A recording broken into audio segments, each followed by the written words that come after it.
Hello everyone, welcome back. If this is your first time here, my name is Rita. I hope you all are doing well. So let's get into this story out of New Zealand. Basically, there is a couple in New Zealand who has a baby boy that was diagnosed with a pulmonary valve problem with his heart, and he needs surgery.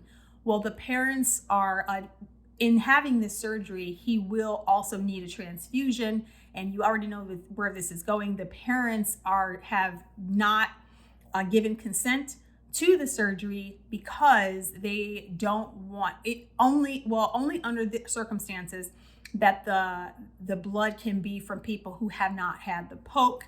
And according to Epoch Times, the parents were the health services. New Zealand Health Service is seeking to obtain temporary guardianship of the baby after the boy's parents refused to allow blood from vaccinated people to be used in his heart surgery. So as you can see here, the parents were refusing consent because they didn't want that blood during the surgery. However, this article was dated on December 1st. As of December 7th, the Guardian reported that the health department, the state, did in fact grant guardianship to the hospital, to the health professionals to go ahead and provide surgeries for the baby. The concern, according to the Guardian, basically of the state is that if they allow the parents to refuse any sort of blood under whatever conditions, this will set a dangerous precedent, and that will allow people to pick and choose what blood they want from whom. So the health authorities also, and the blood service center also claim that there is no reason for the parents basically to be saying that they don't want blood from people who have had the poke.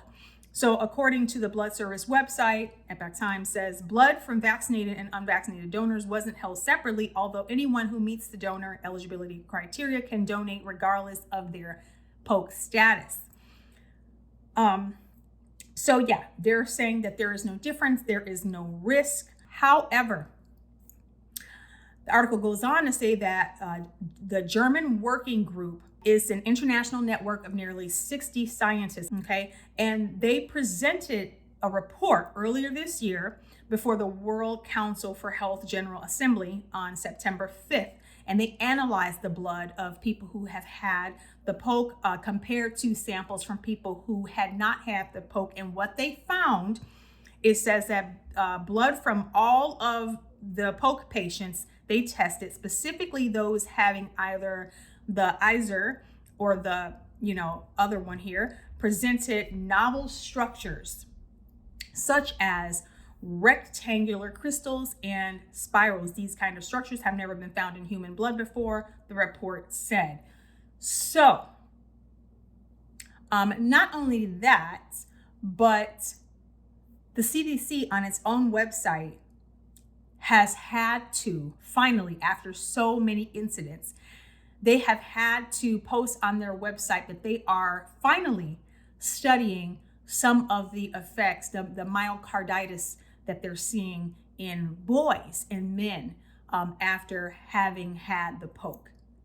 So for the health officials in New Zealand to say that, everything's all good, everything's fine, according to these scientists in Germany, they are saying that the blood is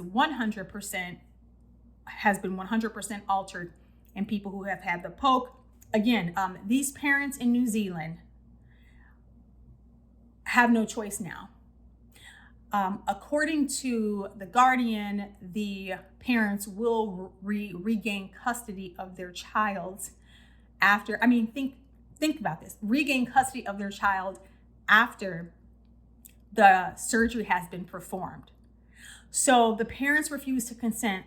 So the state in doing this, in awarding guardianship, temporary guardianship to themselves, essentially to the health professionals, are saying that if they deem something a high enough safety risk, now we could talk back and forth or whatever, it can be debated if the parents were wrong or right in their decision. However, they are the parents, but again, this can be debated. I guess my whole point is, so now the states and the doctors get to decide above and beyond parental consent. They get to decide, not just decide, but grant guardianship to someone other than the parents if they decide that the risk is a big enough health risk. Now we can also talk about, okay, let's say, you have a child, protective services. If the child is deemed to be in an unsafe environment, then the state can basically remove the child from the home. So this begs the question, is this what they're going to run? Is this what they're running with? And I guess my question is this what they're going to start running with here? Is it going to be a situation where, we deem that because you don't give consent for your child to get the poke, or like we talked about in another video, a teenager was removed from a lady's home because the mother would not affirm her new identity, and the state worked with the school and saw fit to remove this girl from her home. And I'll link the video here, and we know what happened, and we talked about what happened in that situation where the state removed the girl from her home because the family wouldn't affirm her new identity because and so the state removed her. So, and said they claimed it was an unsafe environment. So there's a pattern, even though this was in New Zealand. And the reason I talk about some things that, are going on in other countries, in Western countries in particular, is because if it's going on there, if it's not already here, it's coming, and it's already here to a degree. So are we going to start seeing cases where children are being removed from homes, or the state or the school, the teacher, whatever, makes a big enough fuss, and they're going to start removing children from homes of parents who refuse certain other medical services because it's an unsafe environment? Is this the new thing that the state is going to use to try to remove children from homes of their political opponents, people who have different viewpoints, people who don't believe in the gender affirming thing, people who don't believe in the Pope, or it could be anything? So this begs the question, not if, but when this starts being a thing, because this is the trajectory here. We're seeing it in New Zealand. The state has overruled the parents and decided, even with all of the risk we know about, especially this is a baby boy, we know about the myocarditis risk and some of the other risks that the German doctors talked about. So we know there are risks, but a lot of healthcare professionals, media, and others, governments, are trying to pretend that this is not, that it's still perfectly 100% effective and it's 100% safe. And we know that that's not true. So I guess my question is, what do you do?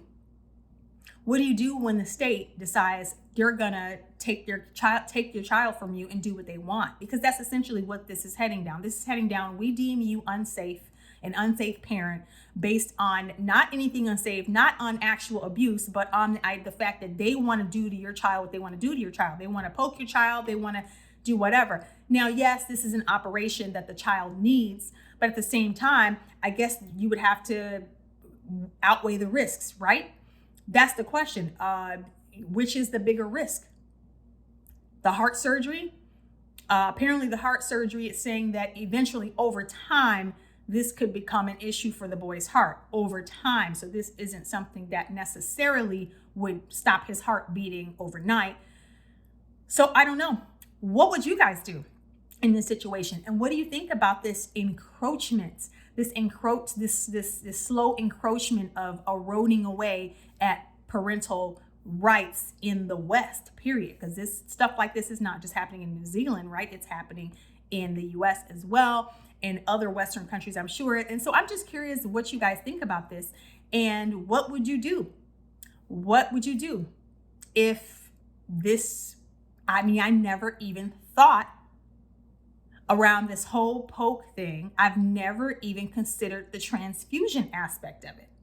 Did you guys think about this? It never even crossed my mind about what if you need a transfusion. And in this story with the baby boy, there are people who have not had the poke, who are willing to donate, who can donate, who's the proper blood type, apparently, and can donate for this boy, have volunteered to, but the state and the hospital have rejected this. Because again, they say it sets a dangerous precedent. What do you guys think about this? Do you think it's about the precedent that it's setting, or do you think it's more than that? Leave your thoughts in the comments below. And until next time, have a very blessed day. Ciao.